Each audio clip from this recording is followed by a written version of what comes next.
This podcast is sponsored by nobody. Hey dudes, welcome to Splat from the Past, the only 80s themed horror sci-fi show where things can get totally radical. Now today I will be welcoming back my good friend, the beautiful and talented Suzanne von Schaack, and we are going to nerd out on the entertainment of our youth, talk about film, television, and music. And she has a new movie that's going to be making the film festival circuit.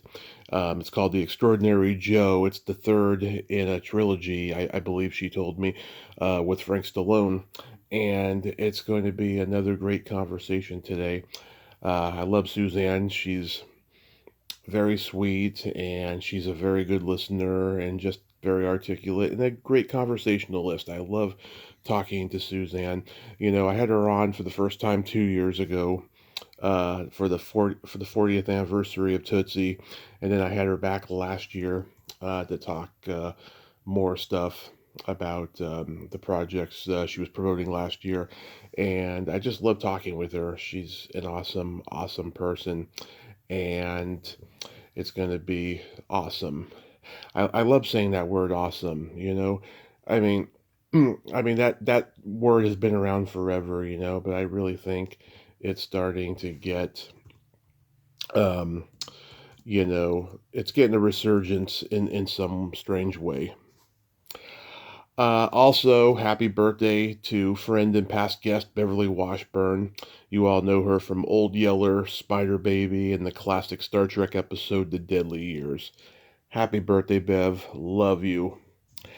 Also, this Friday, I will be dropping Ask Tommy number 8, where I ask frequently asked questions from both listeners and guests.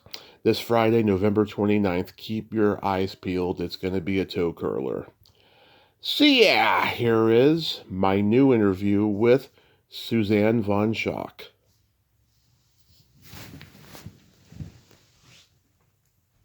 So going back in time, do you remember the first movie that impacted you as a child?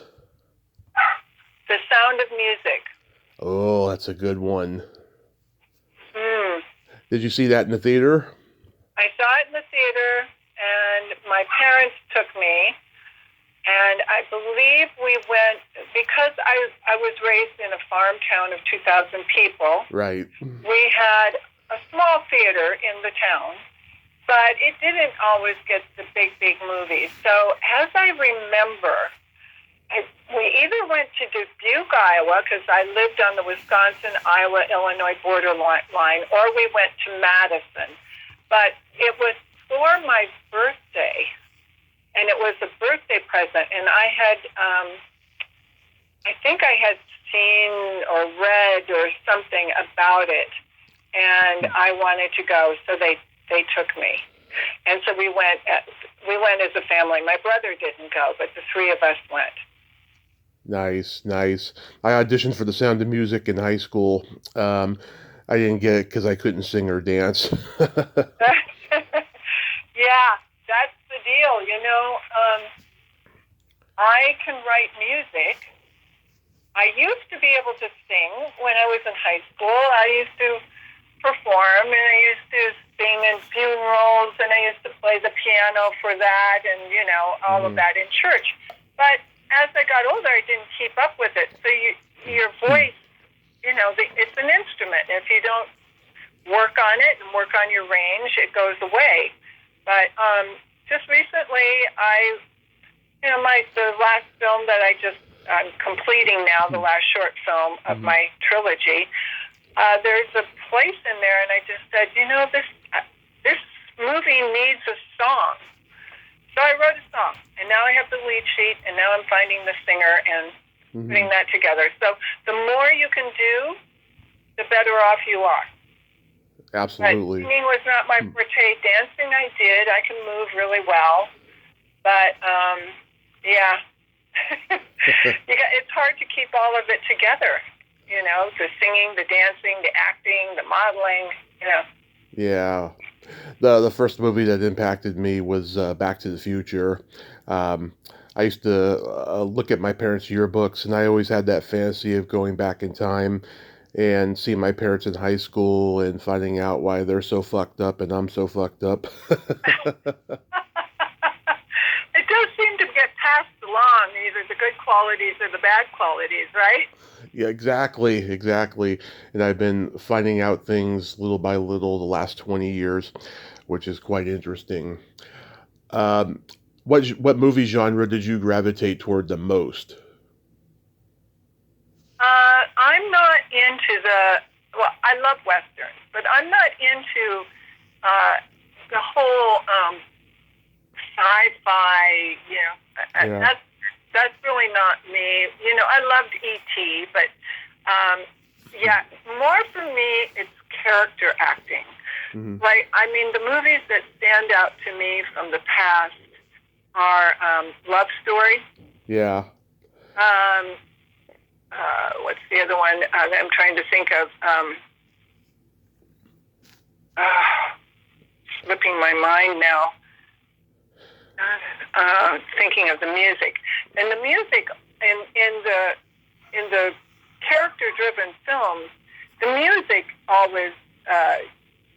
Dr. Zhivago is the one I was thinking. Oh yeah. The music always had a big effect on the movie as well. Everything really was. I don't know. They were better. They had better. They had a message. Yeah. Now, that's where I am, and quite honestly, now that I've discovered that I can actually, and it's only been in the last few years that I stumbled onto, doing my own short films. I write character-driven shorts, and the one that I'm completing now, they will all be merged into a full-length feature, and it's totally character-driven, and it totally leaves a message. And that's what I really like. Now, there's not a lot of it around anymore. Absolutely. Oh my God. Yeah. Yeah, I mean, E.T. is like a human story laced with sci-fi. It's an amazing movie. But yeah, comedy and horror were always my favorites growing up. I love all genres, but like a comedy and horror were mine. My parents showed me The Shining when I was a year old, and they love Jack Nicholson. Not a big horror fan, Yeah. not big horror fans themselves, but they love Jack Nicholson, and it terrified me. I went back and revisited it years later, and it became my go-to horror movie every Halloween. I got to watch it this past Halloween and stuff. And yeah, I love Jack Nicholson too. I loved One Flew Over the Cuckoo's Nest. I love that. yeah, But then he did a movie with, and it was comedy where he couldn't walk on any cracks. Oh, and he was, what was the name of? comedy. Let's see. It Never Gets Better Than This, or As Good as It Gets. As Good as It Gets. And the actress in it, which is also slipping my mind, she's one of my favorites. Helen Hunt.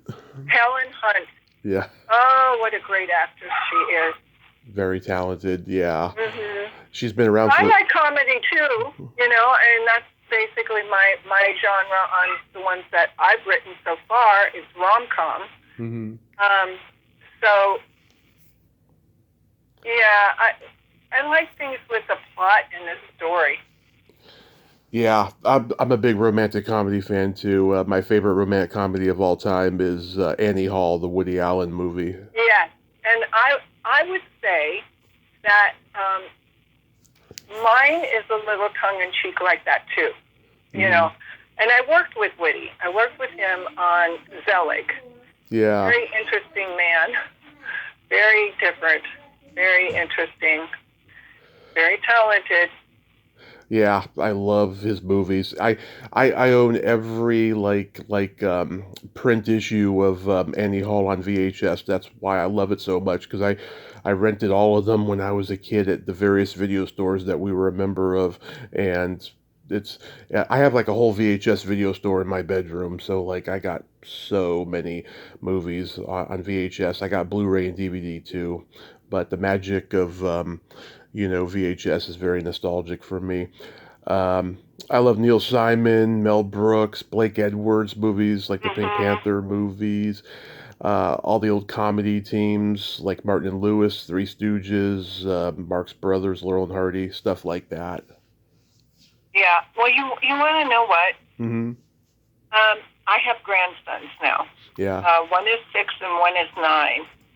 And my daughter, who is their mother, Mm-hmm. really is careful of what they see because there's so much bad stuff on, for kids that is out there now. So Mm-hmm. they come over here, and I said to them, I said, I want you to watch Father Knows Best. Oh. What's that?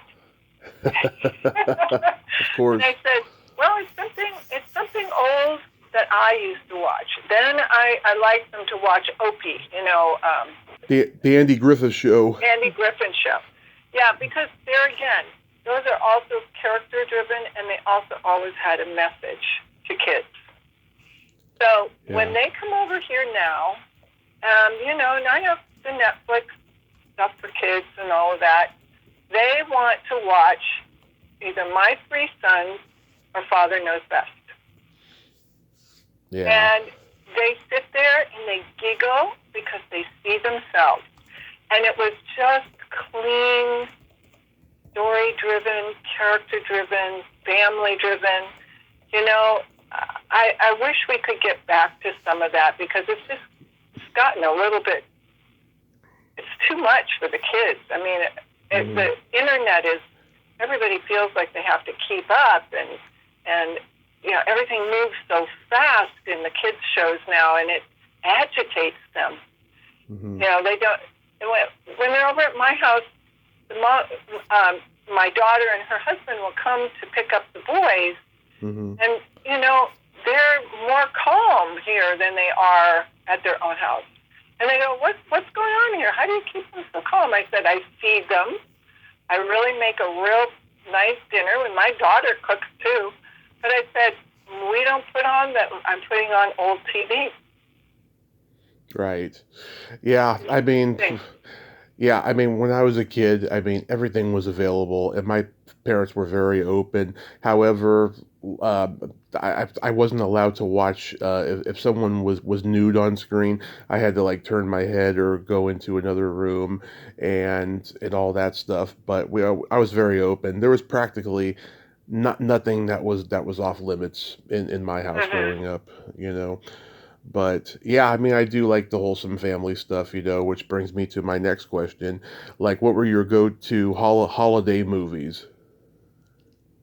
Oh, okay. So, and you know what? My mind, I can think of things that happen. The one where they ring the bell and it's because the angels. It's a Wonderful Life. The Wonderful Life, yes. I can't think of the titles, but I remember the things that went on. I love that. I love that movie. Oh. And it plays every holiday, and it also has a message about spreading love and everybody coming to help. And another thing that's lacking in our society where I hold on to some of those things because I grew up in the 50s, 60s, and so neighbors knew each other, and you really were raised by the neighborhood. I mean, a town of 2,000 people, I could ride my bike anywhere. Nobody locked their doors, and if you got in trouble, or somebody was calling your parents to say, hey, check this out. And then your parents would talk to you. I mean, or if you did anything good, they would just say, wow, what a fine example of, And I was proud to say, I was Al Schack's daughter.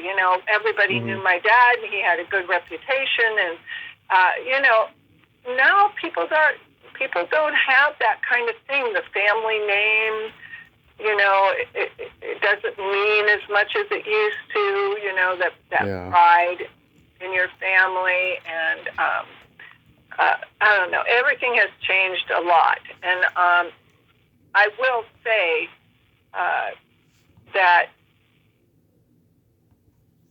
the last few times that I've gone to my church on Sunday, it's been packed.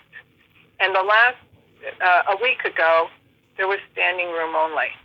And I am telling you, I've lived up in this area by my daughter and my grandkids now for about 5 years. Yeah. And it's not been like that. It's been, you go and it's like, it's so sparse, right? It's like, he's giving the sermon to, and I go to more of a New Age church, but it's not necessarily any denomination. But all of a sudden, everybody is getting back to basics, and it's so good to see. And I hope it changes some of the entertainment along the way also. I'm really thinking that independent films are going to just thrive. I hope so. Thrive going forward, with the studios moving out of LA and getting out of the Hollywood hustle. I mean, Sony built studios in Las Vegas, and just recently Warner Brothers bought a lot of property, and they're building now sound stages in Vegas. Stallone has got Tulsa King in Oklahoma. Yeah. Everybody, there are studios in Louisiana. A lot of stuff is being shot there. Of course, Atlanta has been on the rise. I would say to any new actor, any actor that's coming up, I would never come to LA.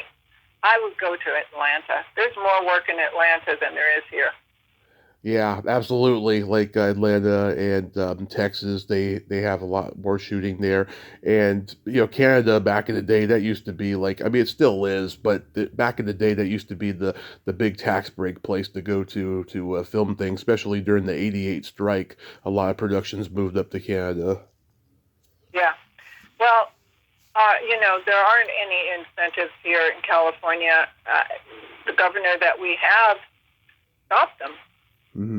So, and I've had a few friends that were involved in a production that was going to shoot downtown LA, and they had pulled all the permits, and they needed the tall buildings, and the budget didn't allow them to go to New York and fly everybody and put them up and do all that. Well, a lot of people use downtown LA for their movies because of the big buildings. And so they pulled their permits, which are expensive.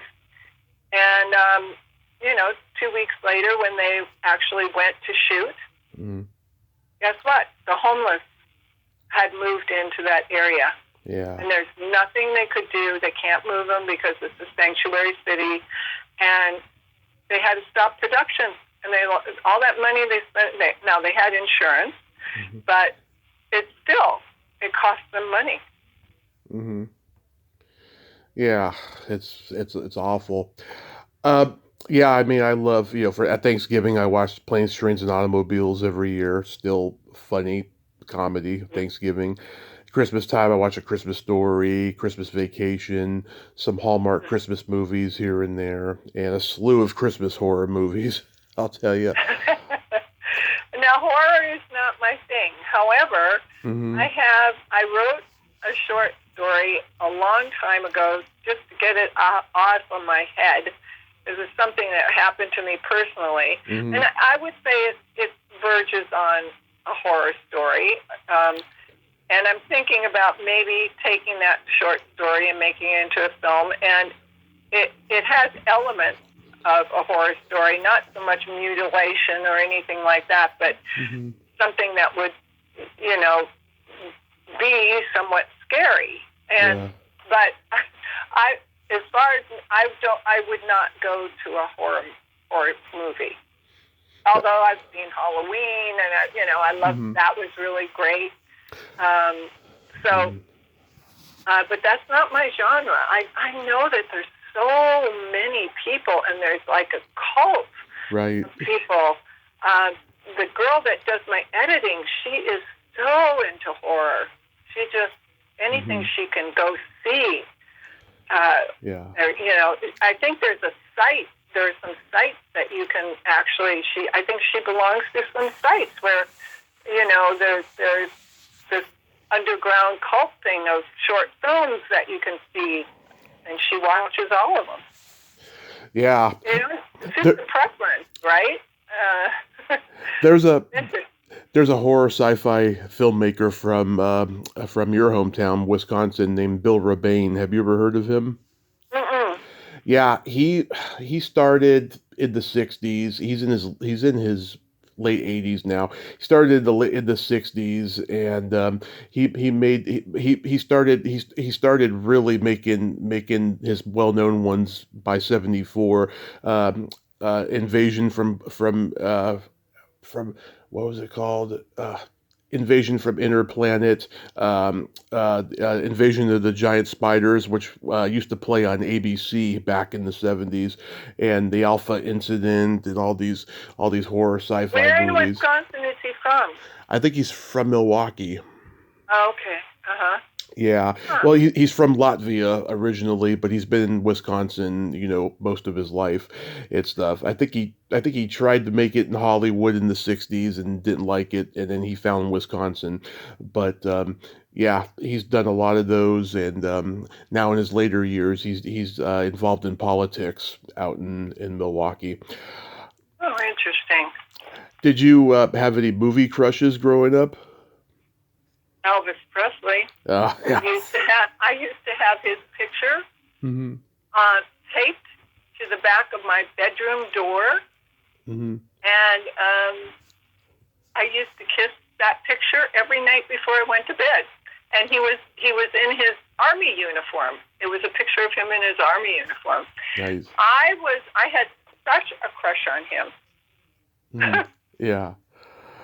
My mom indoctrinated me into being an Elvis fan. We had his movies, books, records, those gold plates with the beautiful drawings of him, and we love Elvis. We went to go see the Austin Butler movie a few years ago in the theater, and we were just bedazzled by it.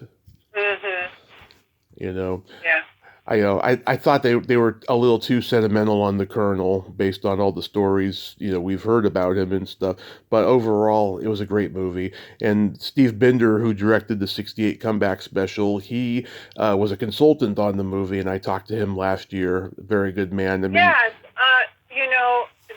I was just going to chime in when you were talking about that, because mm-hmm. when I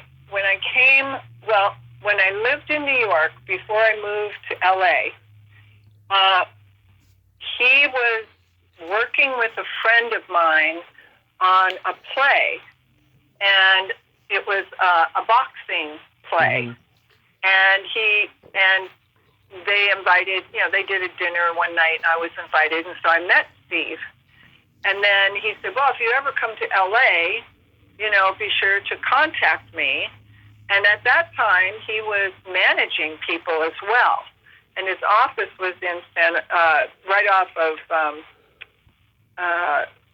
it was right in North Hollywood, West Hollywood. Mm-hmm.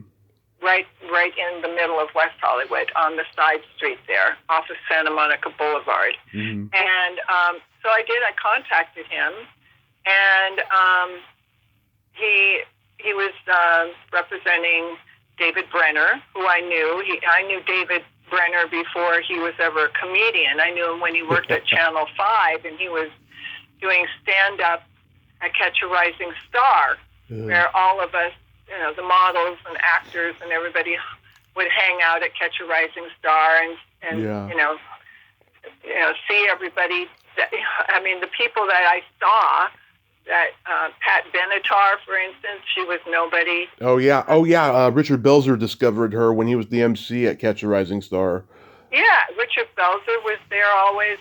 It was just a group of us, and none of I was moving on up the ladder with the modeling career, mm-hmm. and it was just a group of us, and we would go out to dinner, and then there was this place called Dory's where everybody kind of went to dinner, and then we used to go to Jim McMullen's, And then, we would go for drinks or whatever, and then appetizers. And then, as the evening moved on, we would go to Catch a Rising Star. And nobody was a star. Yeah, not yet. Not yet, right? Yeah. Yeah, I mean, I remember, and then from there we used to go to a place from after the club there that was a late night place where called Play Street, where you could go and dance. Uh-huh. And Diana Ross used to perform there. I mean, it was wow. it was like, and Cher used to come to Catch a Rising Star. And, of course, she was already pretty much arrived, but, it was, rubbing shoulders with all these people. They were all in the audience, and eventually they all became huge stars. So I remember this is a funny story. We all went to Play Street, and, it was in the 70s, so probably mid to going towards the later 70s. Mm-hmm. And it was like nobody had a lot of money. I mean, things were cheaper in New York than normal, but everybody was doing double time, and starting out with their careers. And so anyway, it was time, to go home, and we all jumped into a cab, and it was winter. And so we were all, somebody was even in the front seat. There were like 4 of us.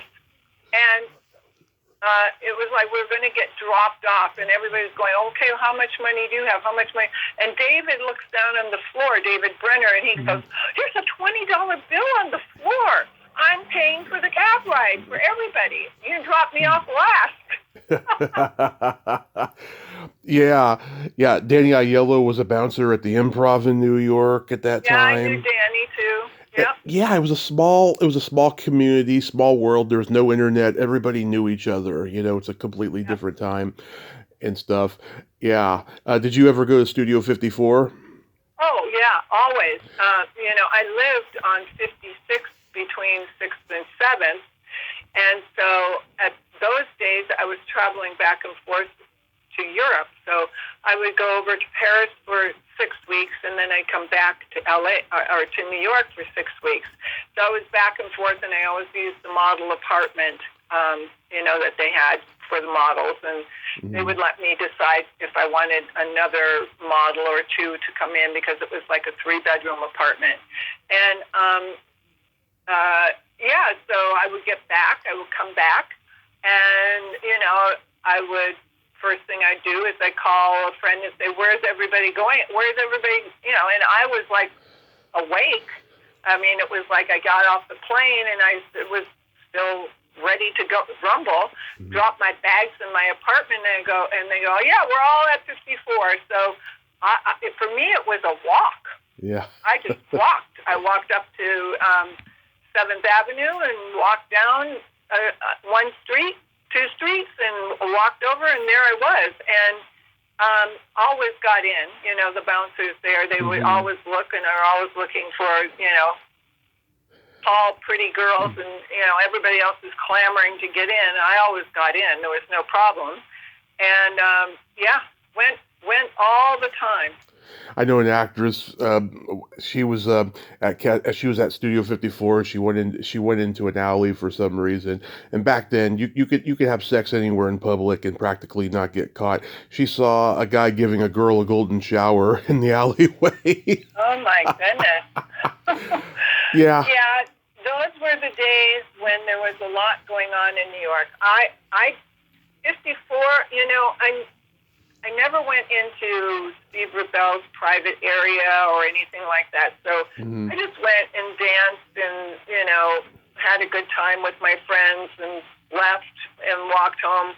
I never got involved in the whole drug scene, any of that. I never got involved in any of that. I was always working. So I was one of the lucky ones where I was a model. I was a working model. Yeah. And at that time, I didn't really think much of me being a working model. It was what I did. It didn't happen overnight. I had to build myself up, and I did the traveling back and forth to Europe to build my book, and I worked hard at it, but I ended up on the top of the heap as, one of the top models of that era, working with Pat Cleveland and Iman, and, it was just a group of us that always worked. Right. But I didn't get involved in the party scene, big party scene. There totally was Xenon. I liked to dance. Xenon 54. And I did not date anybody that was in the business. I didn't date photographers. I didn't date anybody, necessarily in the ad business and all of that. I kind of kept my personal life and my work life separate. So I think that, and then, coming from Wisconsin, I had pretty clean values. So, the drugs and all of that didn't, but, I remember the Ansonia Hotel and hearing stories, that was just like a flop house. There was a lot going on during those days, and you walk through Central Park in the summer, and the flower children were everywhere. They were still left over from the 60s. They were still wandering around like they didn't know where they were, and, hippies. It was one of those times where anything went, anything was accepted. Right. I got mentioned, I had a crush on Cary Grant early on. My mom had a paperback book that had all these beautiful black and white pictures of him. That was like one of my earliest inclinations towards old Hollywood and stuff. And I've always had a crush on Cary. And Natalie Wood. That was passed on down to me from my dad. My dad saw The Great Race at the drive-in when he was 8, and he always liked Natalie Wood. So getting into television, like, did you watch, all the classic, sitcoms growing up? Yeah, I did. I watched, there wasn't much to do in the wintertime in Wisconsin because it was so cold. We did go out and sleigh ride, and it was like, I can't believe, it would be 30 degrees below zero.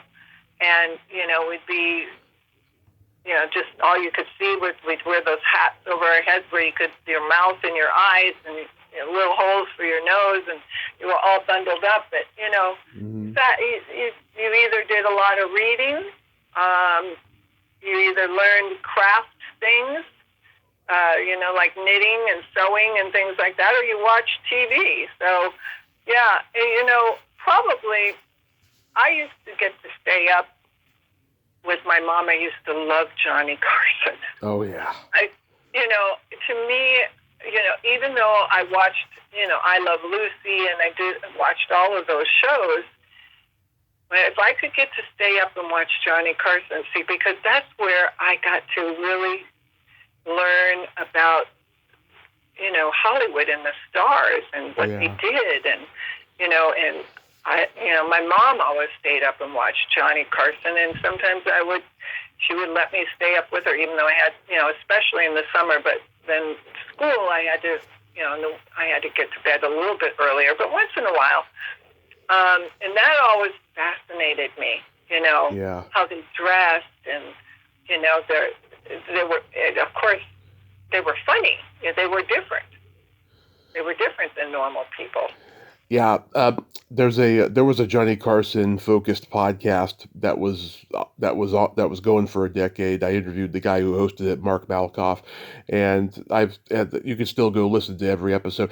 Oh my God, Johnny, the way he ran the Tonight Show, he ran it like the mob ran the nightclubs that he came up in, and that's why NBC was so anxious to get rid of him the last decade that he was doing it, because they just thought that he was being a bully, and there was always drama between him and other celebrities, and people complaining to NBC and the producers and everything. It was very interesting to hear a lot of those stories, but he was the undisputed king of late night. And even though I love Letterman, and I like all the other guys that have come since and stuff. No one matches Johnny. He was the best. No.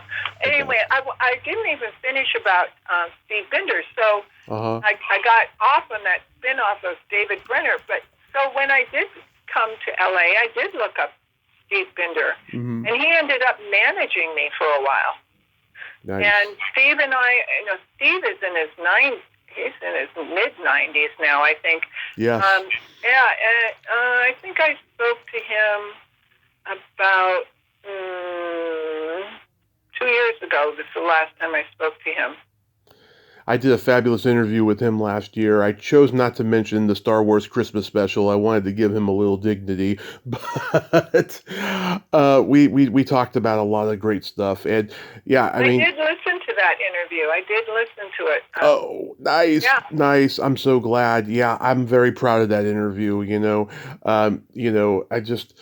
He's the history of television, that guy, and it was just a big thrill for me. And did you notice, Scott, he got so happy when I brought up a couple of things that he never gets to talk about, like he said, give him hell, Harry. He said, Tommy, you really did your homework. Steve is one of the good guys. Yeah. He is. He was huge talent. He was so laid back. Yeah. He never, he knew everybody. Yeah. The specials that he, even in Central Park when he did the Diana Ross concert in Central Park, that was huge. But he was, I remember him talking about Diana Ross. He said, yeah, well, I'm not so sure I ever want to take her to lunch again. He said, and I said, why? And there was a little place right across from his offices called the Rose Tattoo. And he said, well, I took her to the Rose Tattoo. And he said, she just likes to have a little bite of this and a little bite of that and a little bite of that. And she likes a lot of different things. He said, she probably ordered like 4 main courses, and she only took a little bite of this and a little bite. He said, next time, he said, somebody else can flip the bill. It was very funny. I thought it was hysterical because I thought, wow, that's so interesting that anybody would do that to somebody, right? But I guess, right. Yeah. Yeah. There was Leave It to Beaver and Dobie Gillis and Mr. Ed and the Munsters. Those were all great sitcoms that, my parents, had me watching when I was a kid. I watched all those too. Yeah, because they were in syndication when I was a kid. They came back on Nick at Night and TBS Superstation and all the outlets that were playing them. Did you watch I Love Lucy? Yes, I did, and the Honeymooners back to back. I loved it. Yes, love the Honeymooners. Yeah, great TV. Batman? Batman, no. Yeah. How about the Monkees? No. Yeah, I had a huge crush on Baby. Zorro? Oh, Zorro! I saw the Van Williams. What is it? Van Williams? Guy Williams. I saw the Guy Williams one a little bit later when I got into Annette Funicello because she was on there. But I saw Zorro the Gay Blade with George Hamilton when I was a kid. That was my earliest reference for Zorro. And then what's the other? He always, he was the masked man, Zorro, but then there was another cowboy, I can't think of the name of it. And then there was Rory Calhoun. Do you remember him as an actor? Yep, Rory Calhoun. I think you're talking about Clayton Moore as the Lone Ranger, right? The Lone Ranger, that's it. Yeah. Yeah, I had a hunch because there was the Lone Ranger Zorro. There was Lash LaRue with the bullwhip. There was Hopalong Cassidy, Red Ryder. Yeah. All those cheesy B serial cowboys. Yeah. Yeah. They were so awesome. That was when I was really, really young. But you know what I did not really like? My brother loved cartoons. I was not into cartoons at all. Mm-hmm. I still, to this day, do not like animation. Okay, it's subjective. I love animation. I'm a big Looney Tunes guy and Hanna-Barbera and all that stuff. But Yep. I totally get it. How about variety shows? Oh, Carol Burnett, Carol Burnett. Um, fabulous. She was. Yeah, I loved Carol Burnett. Let's see, what other variety show did I like? Oh, Laugh-In, I like American Bandstand. American Bandstand. Laugh-In. I did watch that from time to time, but probably wasn't my favorite. Sonny and Cher had a good one. Yeah, Sonny and Cher had a good one. Yeah, I love how Sonny was always the butt of Cher's jokes. I remember one time he said to her, he said, look at her body. If she got naked right now, everyone would go crazy. But if I got naked, how would you react?" And Cher said they would be all like, "Hey, look, it's a short naked Italian." And then you remember, and this was really my first introduction to Dabney Coleman, and then later I ended up working with him in Tootsie, was Right. Mary, the Mary Hart Show. Mary Hartman. Yeah, that was it. Oh yeah, I've talked to Greg Malavy and what's her name, Samantha Harper, who was on there. A few people. Yeah, that was an interesting Norman Lear show. That was like, him being indulgent, after having All in the Family and all these other successes, Sanford and Son and stuff, and he's like, okay, I'm going to do something completely different. And he does this daytime soap opera parody, Mary Hartman, and then next thing you know, Soap comes after that. Soap was a lot more slapsticky and much more just really pushing the boundaries of taste. Yeah. Dabney died this past year. Yeah, I saw his little mini documentary that he made back in, I think, 2017 it was, and it was interesting to hear him talking about his interaction with Steve McQueen on the Towering Inferno. Never heard him tell me that story. Yeah, he said McQueen was kind of a jerk to him at first, but then like once they got the scene done, like McQueen came to him and said good job or whatever. hmm Yeah, Dabney turned out to be, after working on Tootsie, which was my first big film. We were friends throughout all of those years, and then as he got older and he had macular degeneration, and then he had throat cancer. He got rid of the cancer, but he had a really hard time eating. So he would call me, and I ended up being his eyes, and guiding him many, many times for events and things like that. He would call me and say, because he ended up being one of the oldest of his group, was still around, and everybody else had kind of died off. Sidney Pollack died early on. So he would call me and he'd say, would you go with me to this, or would you come pick me up and take me to Dan Tana's? I haven't seen my friends in a long time. And so, and he'd say, bring your big purse.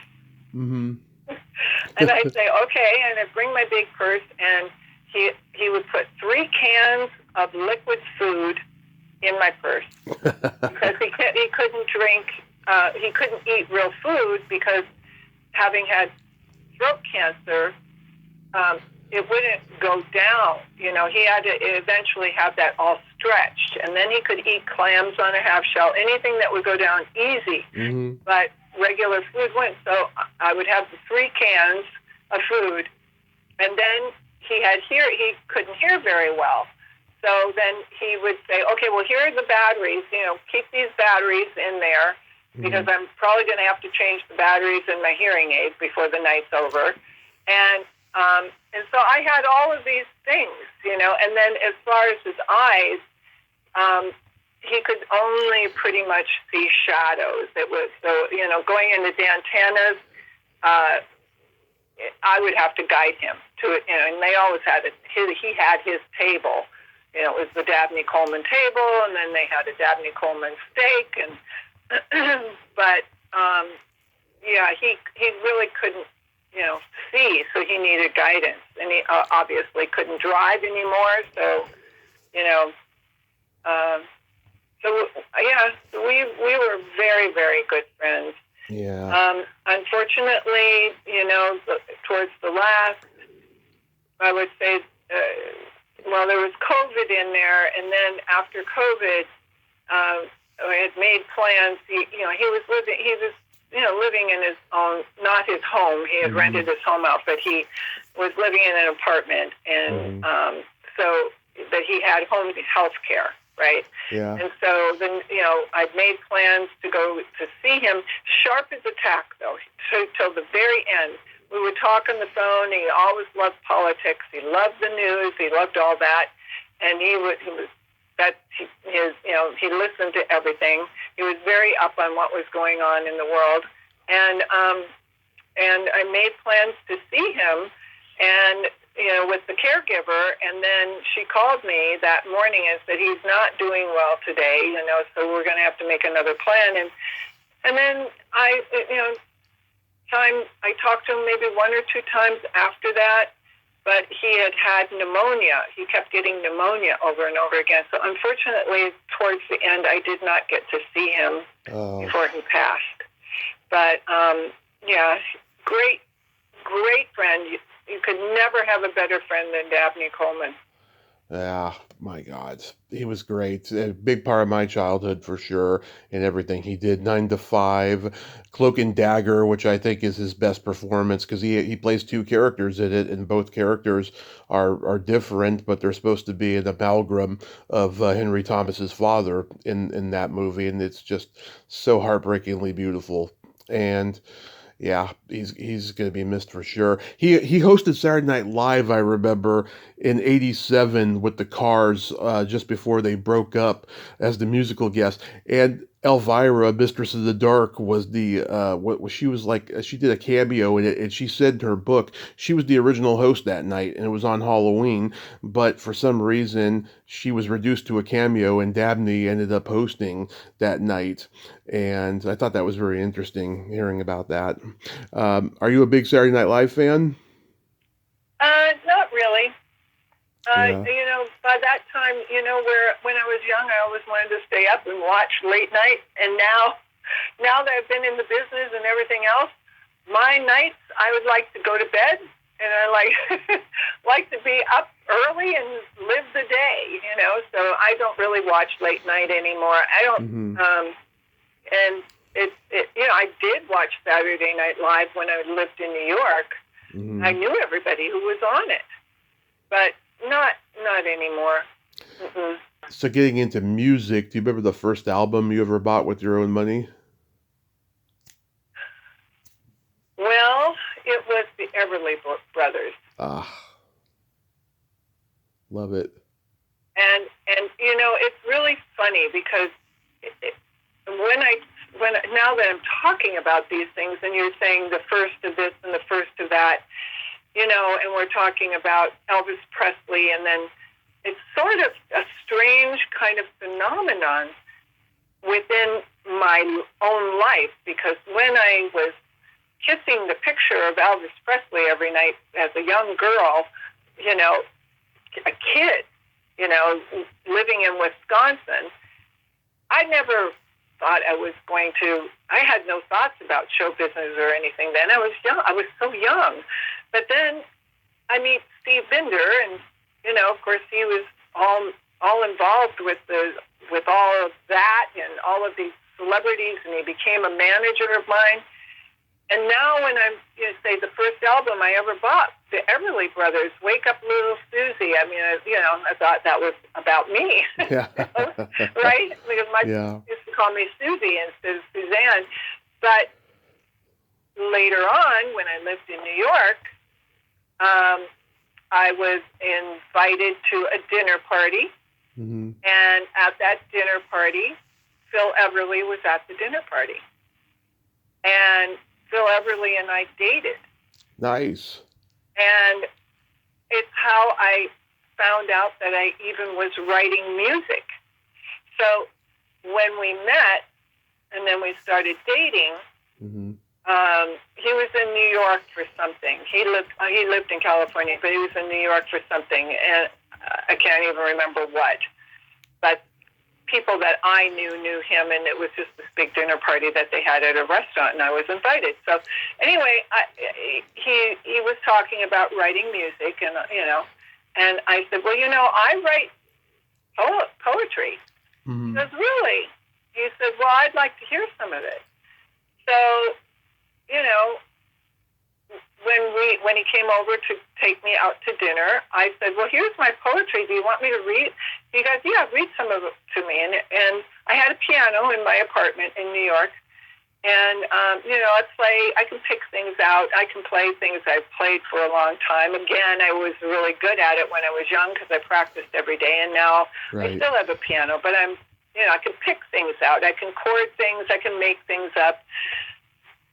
I can still read music, but it's usually got to be something that I've known from the past. So anyway, I read I'm reading some of the poetry, and he goes, you're writing music. I said, I am? Mm-hmm. He said, yeah, you even have a hook here within your poetry. I said, I do? He said, yeah. He said, let's go over the piano. And he had his guitar. He had brought his guitar. And he started, he goes, well, he said, do you see how it has a rhythm? Mm-hmm. Just reading it? He said, so now all you just have to do is add your voice to it and you have a song. And that's how I started writing music. So, I actually owe this song that I just wrote for my movie to Phil Everly for teaching me how to take lyrics that, rhyme. That's what music does, and it tells a story. It's nothing different than poetry. Mm-hmm. And adding a hook to it, and then I just go through with my voice now, and I make the melody. And he basically showed me how to do that. And it's interesting how the first, and I didn't even really think of it until you asked me that question, what was your first? And I kind of manifested these things happen. Mm-hmm. Isn't that weird? It is. It is. Yeah, the Everly Brothers did a song called Love Hurts.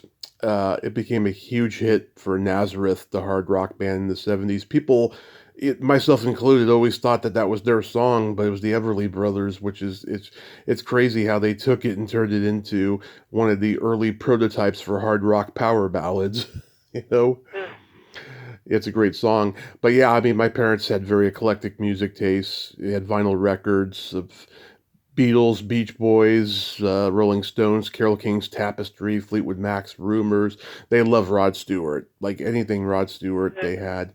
There's nothing like that stinky, musky smell of vinyl. It's intoxicating. Yeah, when I left New York and I moved to California, I sold all of my vinyl records. Mm-hmm. And, I got rid of all of them. I wish I still had them. But I got rid of all of them, and they sold for quite a bit of money, because there were stores all over New York that were trying to buy up those old albums. Because I had a lot of the Everly Brothers. I had a lot. Mm-hmm. So, Yeah. Memories, huh? Back in the day, memories. Do you remember your first? There's another great guy. Phil Everly was another great person. He was extremely talented, normal. He and his brother, of course, always had problems. Oh yeah. With each other, but truly, he used to play on the courthouse steps. He and his brother, and his mom and dad were dirt poor. Yeah. And they used to open up their guitar cases and they used to sing and harmonize on the court steps and get quarters and nickels thrown at them. So they began. Awful. Do you remember your first concert? No, not awful. Not awful. Oh, I thought you were. Oh, okay.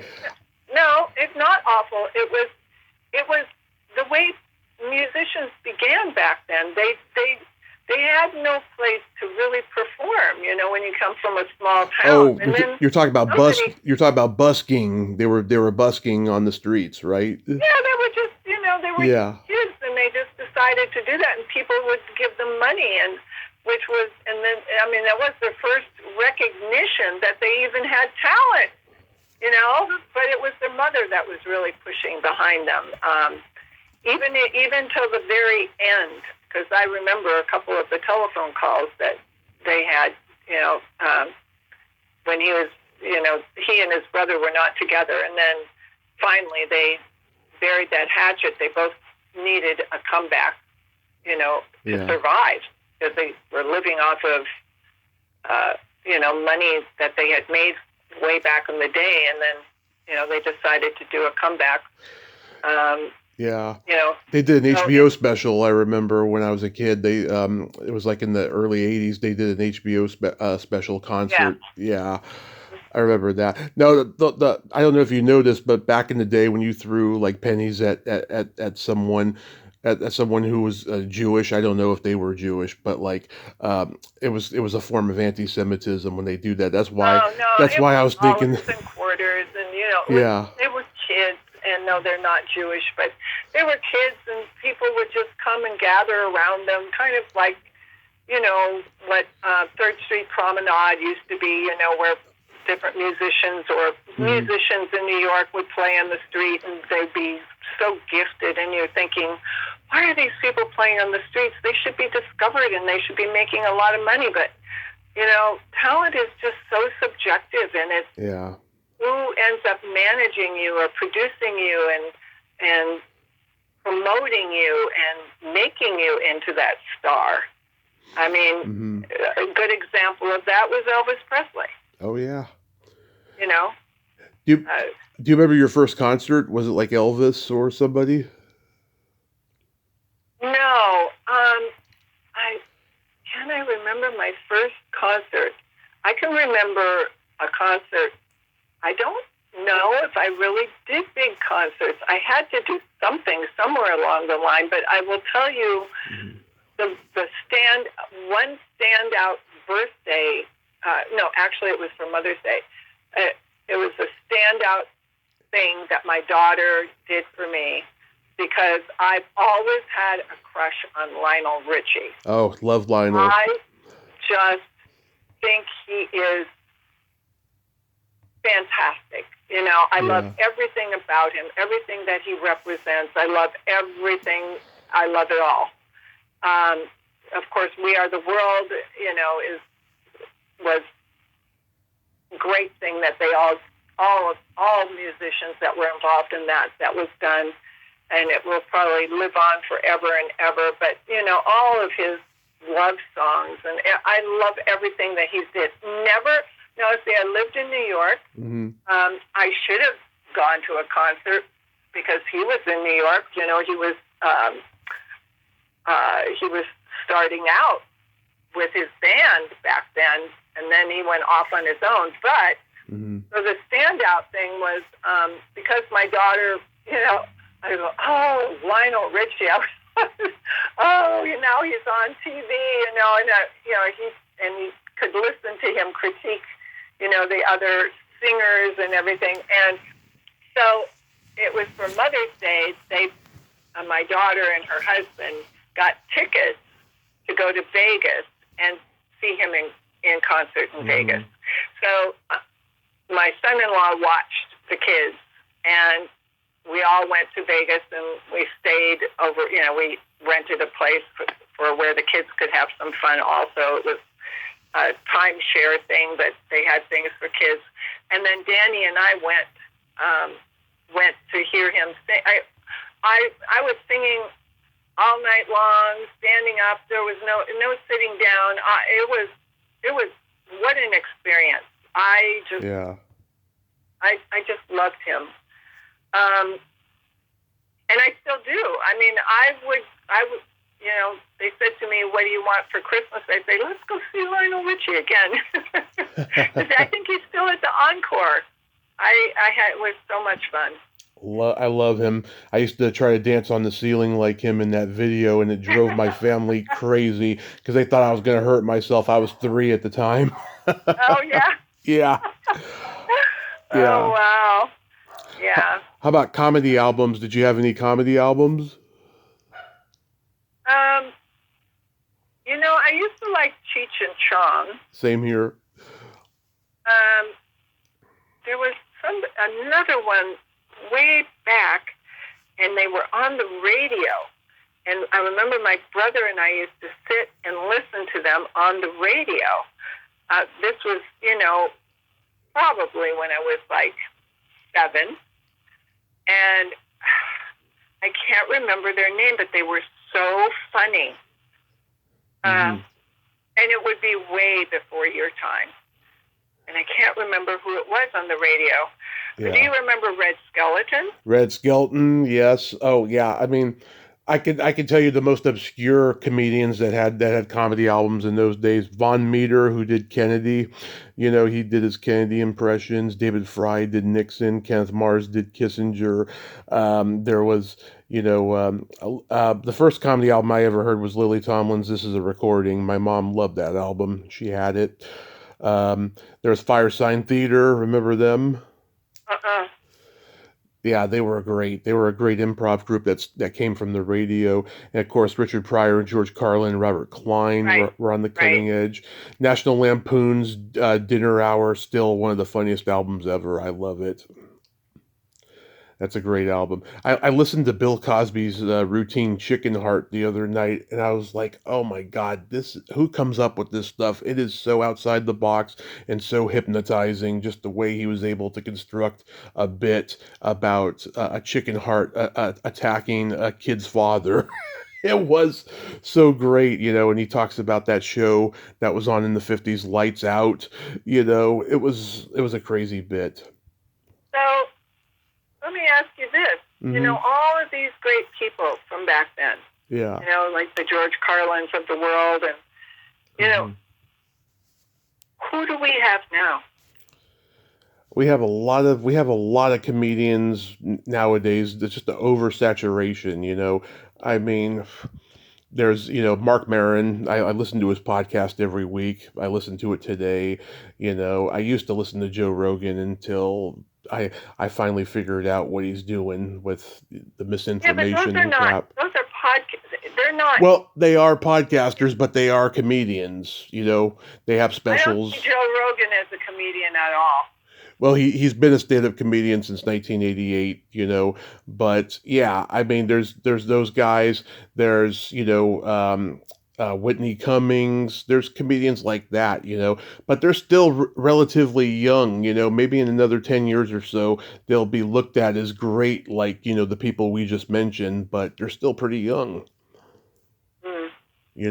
But no, we don't have comedians like we used to. I mean, that's for damn sure. No, I mean, just the simple ones like Don Rickles and, Mm-hmm.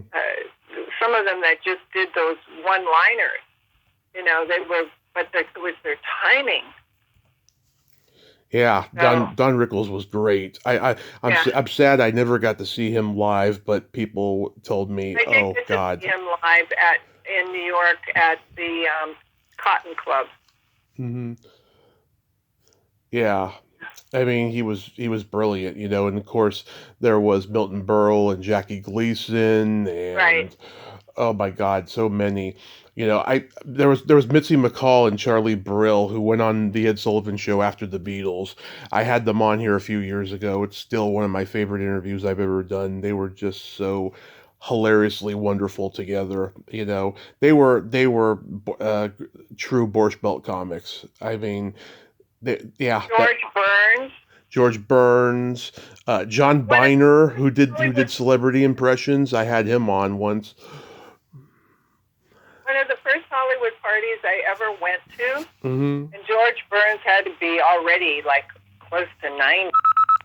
And he was there, and he came up to me, and he had his cigar and everything, and he goes, "Oh, who are you? Are you a new girl on the block?" He was so funny, and I'm standing there going, oh my goodness, look at this, and somebody I've seen on TV all these years, Yeah.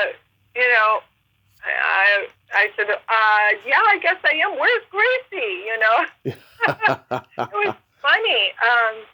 Yeah, some of those early on experiences where I was just like calling my mom, you can't believe who I met at this party. Crazy stuff. But yeah, those days are long gone. Those kind of stars that were just, I don't know, the exposure was different. Yeah. There was no internet, everyone had the same common experiences of seeing these people, Yeah. Hey, Yeah, the internet, mhm. I use it a lot, as does everyone else. Mhm. But it's really kind of, all these influencers who are really nobody. Yeah. And it's really watered things down. And, the whole thing with really getting out and connecting with people, they're doing all this stuff over a phone, but they're not connecting. So, the parties and the get-togethers that used to happen for networking and things like that in our business isn't happening. Yeah. And it's sad because you used to go out like I was talking about Catch a Rising Star. Oh, yeah. I mean, we have a few of those clubs around, where there are open mics and stuff. People don't go. No. Whiskey a go-go even, I mean, I have a friend whose daughter's now 22. Right. But she's been performing, around town and on music and everything, and it's hard to get it even packed, to get people that you get asked to come back. It's just, things have changed so much, and I don't think it's for the better. Nope, it is not for the better, I can tell you that. I want to ask you a real fun question real quick. Do you remember how old you were the first time you discovered your belly button? I don't know. I think I probably was really young. Yeah. I would think I was really young. I think everybody discovers their belly button very early on. Yeah, I didn't start really contemplating mine until I was about 6 or 7. Me and the other kids at school were like, showing each other ours, and comparing, that kind of thing, but it's always been my favorite body part, always. So, tell me about the Extraordinary Joe. Okay, so my Extraordinary Joe is the third part of my trilogy. Mm-hmm. So when you've had me on before, if other people have listened to the prior podcast, just to give you a quick overview, the first short that I did was like 10-minute, 11-minute short. Mm-hmm. And it was really to get film on myself to jump back into the business, because I had done quite a bit of work when I was younger, and then I just sort of, got married, I had my child, and I kind of dropped out of the acting business. Still kept up with the modeling. And then I just decided, I was still doing commercials and modeling and all of that, but I decided, I came here to really act, and now my daughter's raised, and, maybe I'll just jump back into it, but I didn't have film on myself. So a director friend of mine challenged me to write something, and so I did. Okay, and that was very successful, and it won a Telly, a Silver Telly, and it won a lot of awards. And so everybody encouraged me to do the second one, which was called The Wonder of Love, and that one was like almost 30 minutes, that film. Mm-hmm. And that one did very well, won a Gold Telly and several film festival awards. So I decided to continue and write the third one and have an ending. So I had a beginning, a middle, and an end. And my character, Sarah, it's kind of about a woman who's,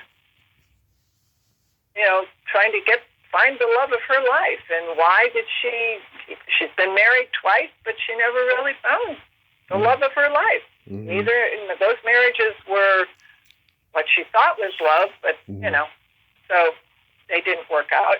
And so you follow her through this journey. And then finally she figures out what it is.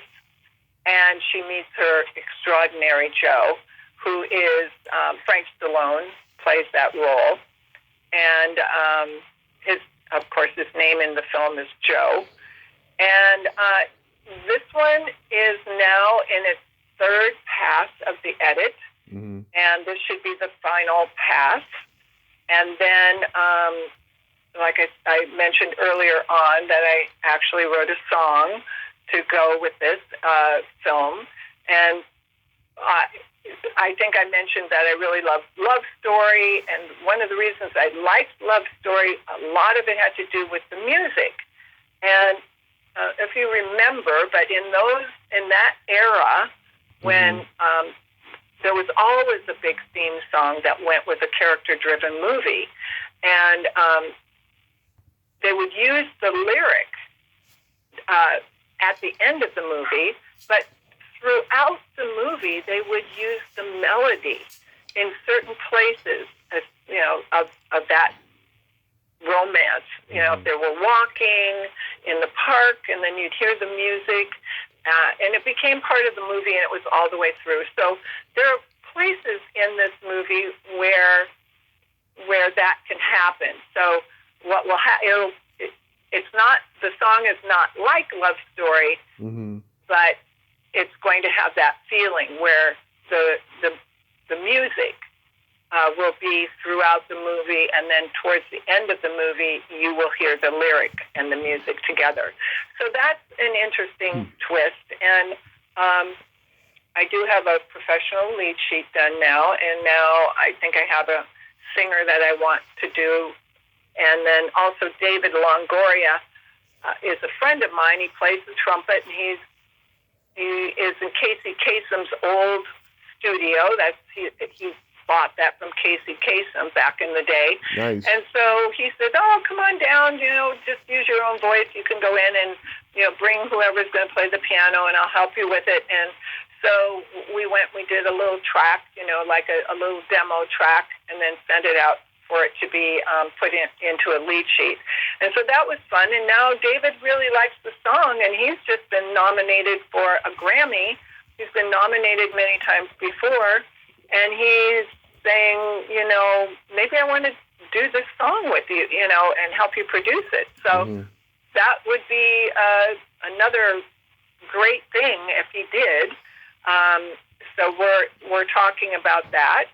And so you'll probably end up doing the music for this film. So then I'm going to release it to film festivals because all of my shorts, all three of these shorts, have been able to stand on their own, but I'm merging them all together. Nice. Basically, where the first one ends, you pick right up, and the story continues along, because that's the way I wrote it. And at the end of the second short, I just pick this one up, and it continues on, and it has an ending. So I'm merging them all together into a full-length feature. Oh, that's wonderful. And so it's going to be film festivals that you're going to be taking it to. There's no streaming yet for them, right? No streaming yet. However, I took all last year while I was finishing the writing of the third one. I spent nights on the phone looking through and calling, then during the day calling different distribution people to find out how the business works to monetize it. Because, I had people who've been coming to me and just wanting to invest money. I mean, it usually is the hardest part, but I have people who have come to me that know me and have seen me produce my fashion shows and then saw the success I've had with these short films, and they have actually put money into other people's short films, and they couldn't even get into film festivals. So they put a little bit, one person put a little bit of money into The Wonder of Love, my second one, and this one, they brought in another partner, and they actually, it was the three of us that split the cost, because it's going to be much longer. It's probably going to be just 40 minutes, so I can still put it out as a short.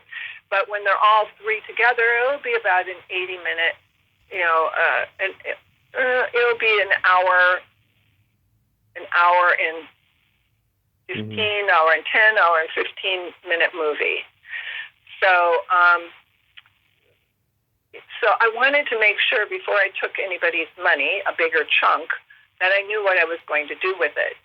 So I really researched. I was doing Zoom meetings, and I have people waiting.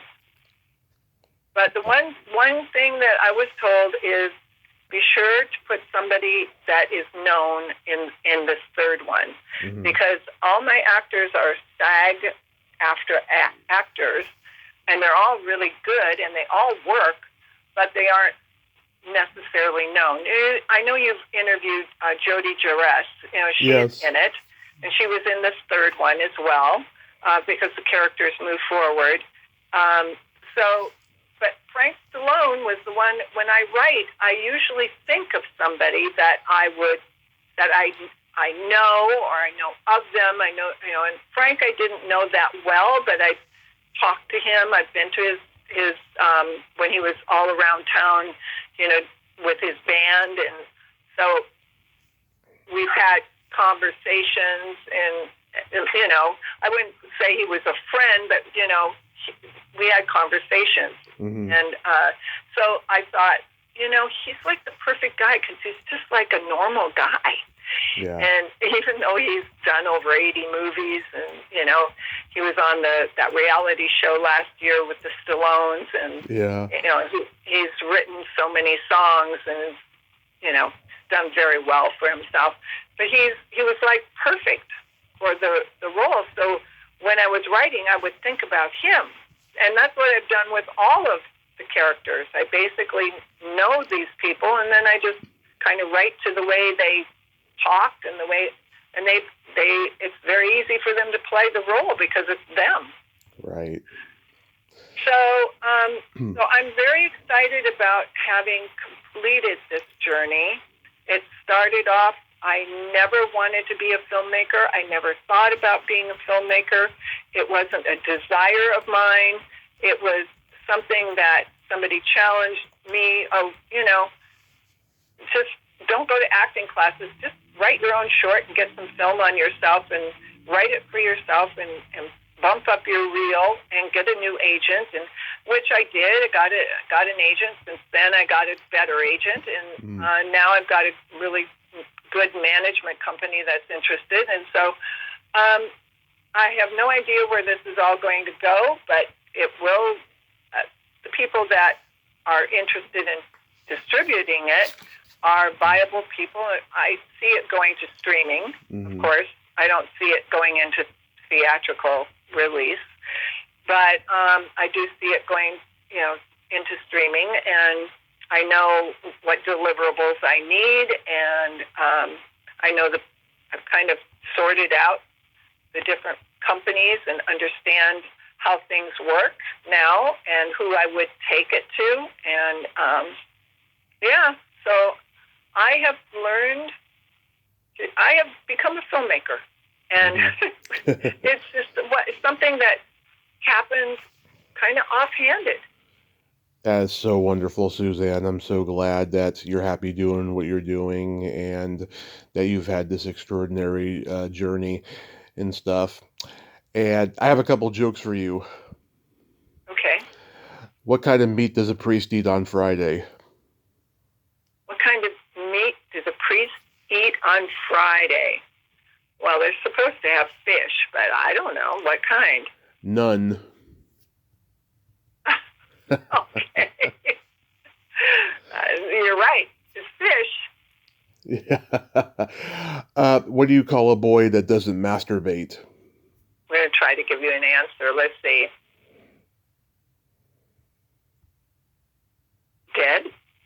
A liar. Very cute. Thank you so much. Suzanne, thank you so much. I love you. Thank you for nerding out with me today, and I hope you have a happy holiday season and be safe out there. Thank you, Tommy. Thank you for, having me on again, and I always enjoy you have some silly, quirky jokes, but they're funny. Oh. And it's interesting, and it's.